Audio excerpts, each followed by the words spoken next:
Hey guys, स्वागत है एक नई मूवी के साथ। तो कहानी शुरू होती है जब एक रात से भरा हुआ कैदी रशिया जेल में लाया जाता है। उसका सेलमेट हैरान होता है जब वो कहता है वो सिर्फ चंद दिन यहाँ रहेगा, जबकि सारे यहाँ उम्र कैद गुजार रहे हैं। मगर वो इस बात पर जोर देता है वो सिर्फ गुजरते हुए आया है। बाद में वो बदमाश उसे धमकाने की कोशिश करते हैं, मगर जल्दी ही समझ जाते हैं ये इतना आसान काम नहीं होगा। ये हंगामा होने की वजह से उसे जेल के सबसे बड़े गैंगस्टर सेमिनोन कॉर्ने के सामने लाया जाता है।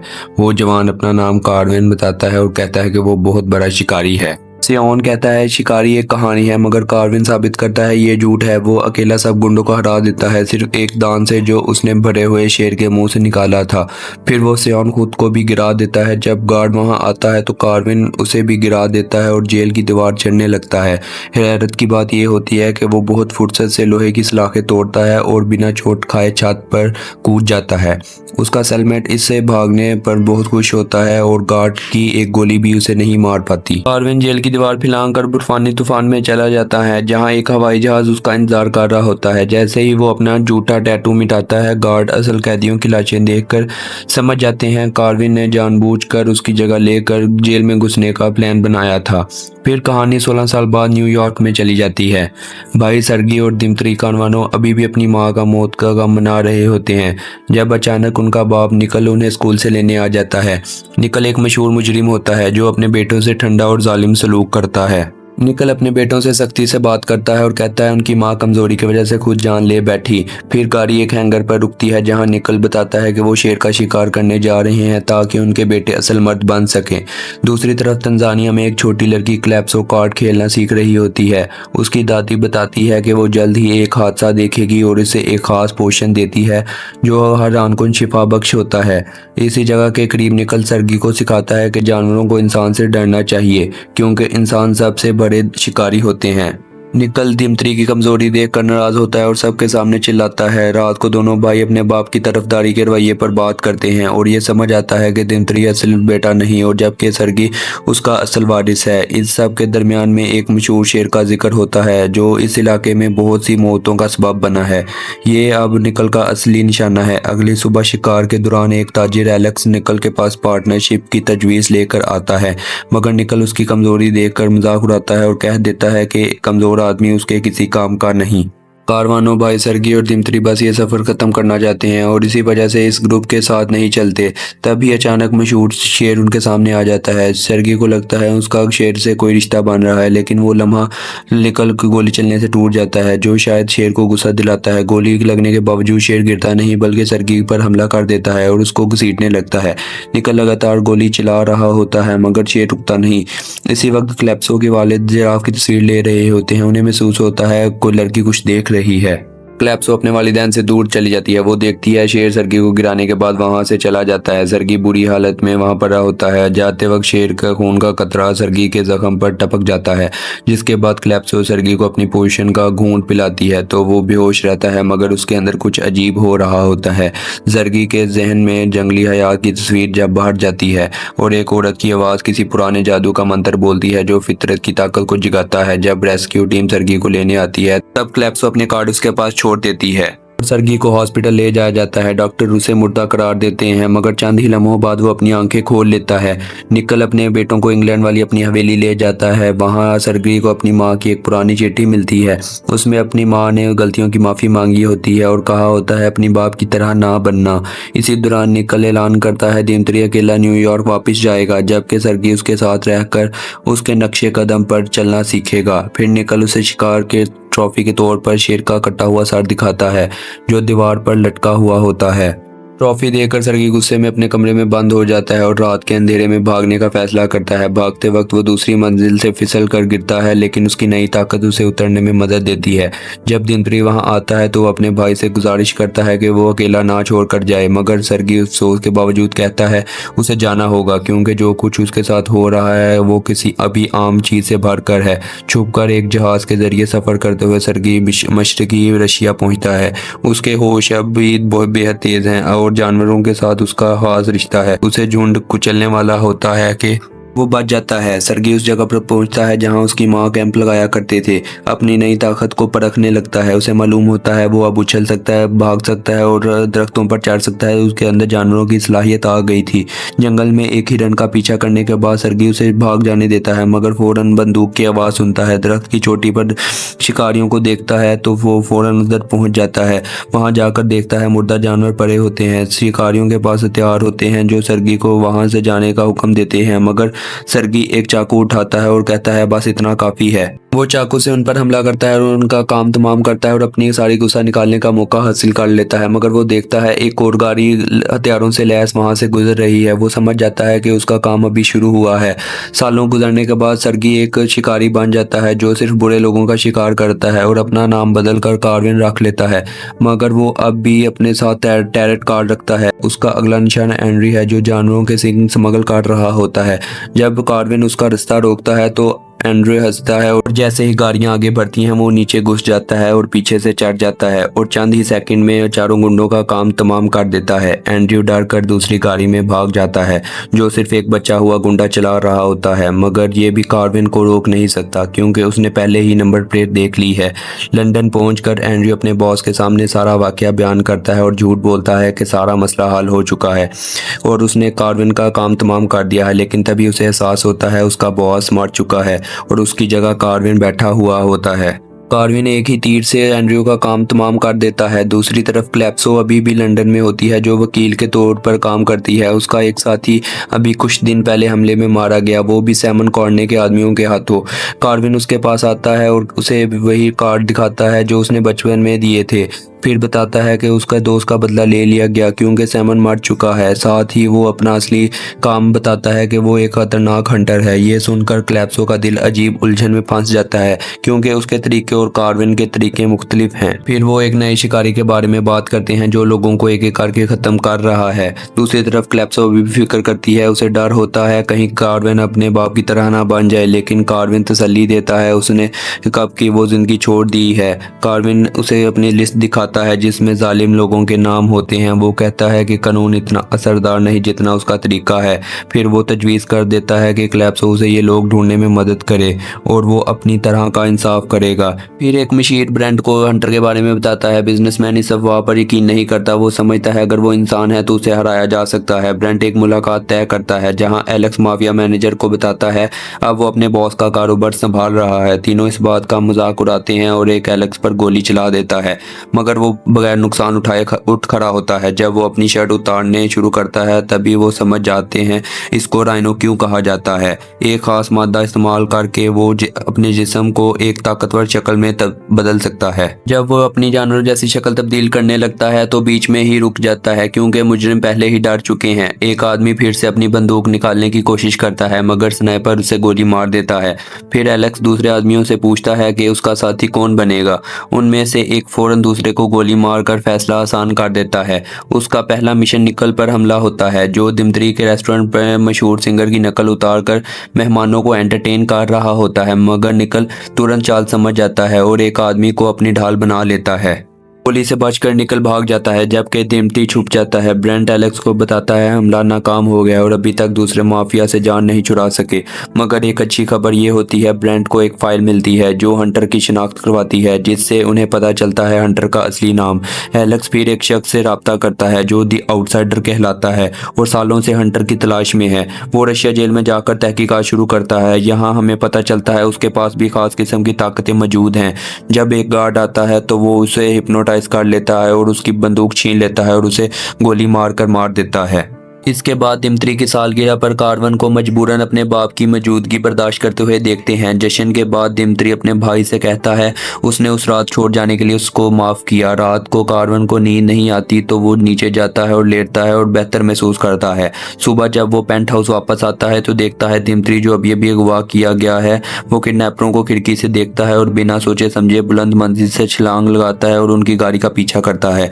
ड्राइवर उसे छुड़वाने की कोशिश करता है मगर कार्वन चालाकी से गाड़ी पर छलांग लगाता है और वो बहुत बुरी तरह नीचे गिरता है। वो झट से उठता है और देखता है किडनैपर अपनी सवारी बदल रहे हैं। जैसे ही हेलीकॉप्टर उड़ता है कार्वन उसे रस्सी से पकड़ लेता है।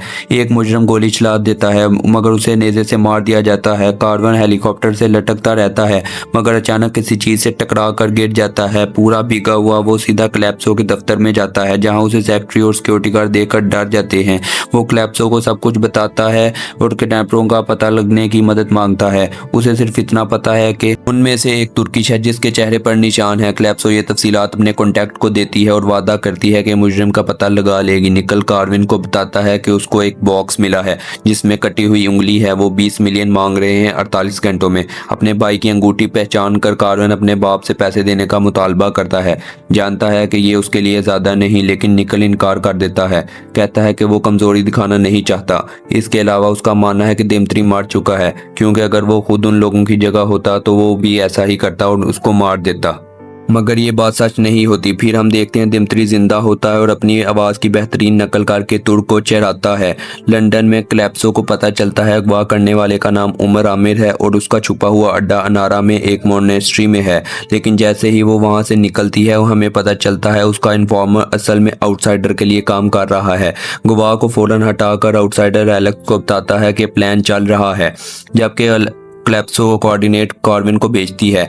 एलेक्स अपने आदमियों को खबर कर देता है कि हंटर आ रहा है। तुर्की में कार्विन मोनेस्ट्री में घुसता है और रास्ते में हर एक को गिराता चला जाता है।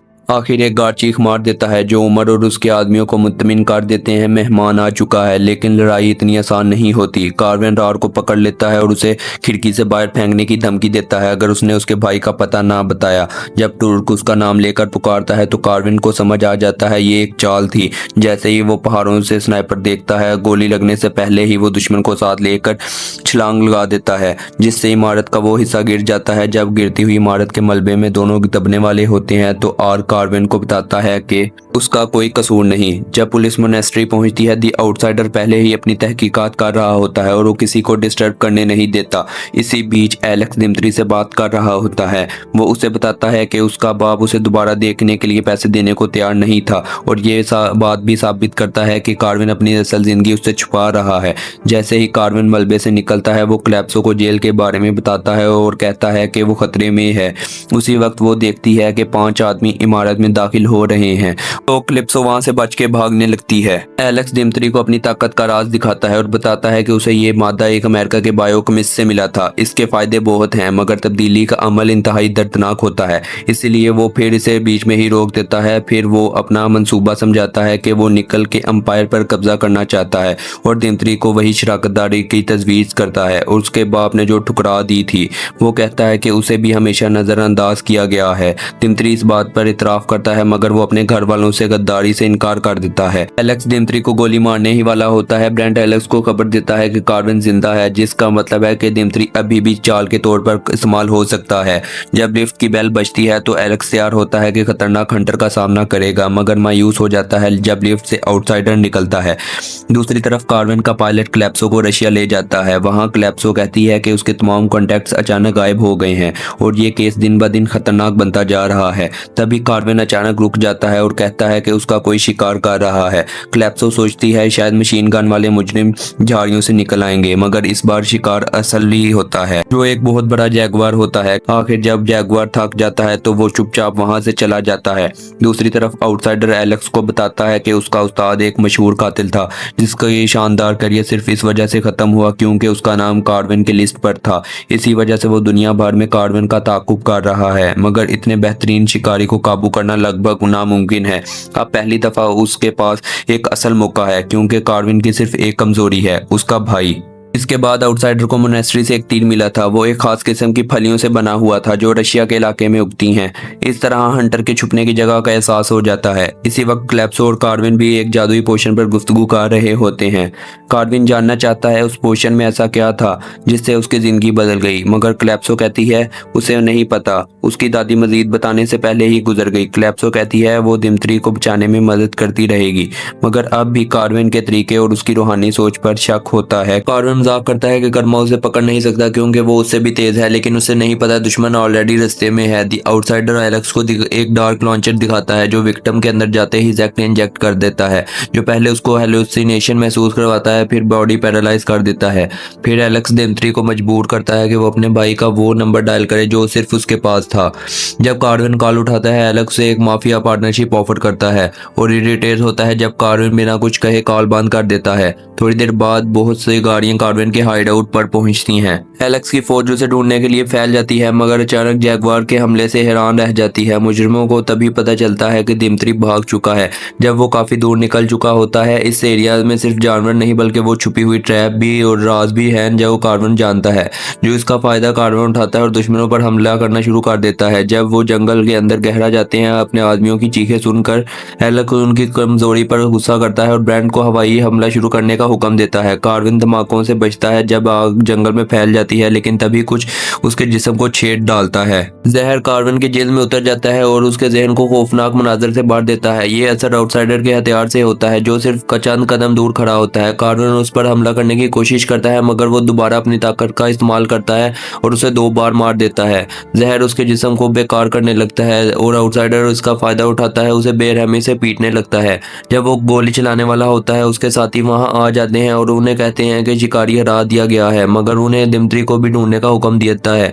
जैसे ही वो चले जाते हैं, आउटसाइडर मजा लेने के लिए 3 तक गिनता है ताकि वो अपना बदला पूरा कर सके। अचानक वहां पर क्लैप्सो आकर उससे मार देती है, फिर वो कार्विन को वो पोर्शन देती है जो उसने उससे छुपाई हुई थी। दूसरी तरफ जब दिमित्री को पकड़ लिया जाता है, ब्रेंट उसे एलेक्स के पास ले जाता है और कहता है कि कार्विन मर चुका है।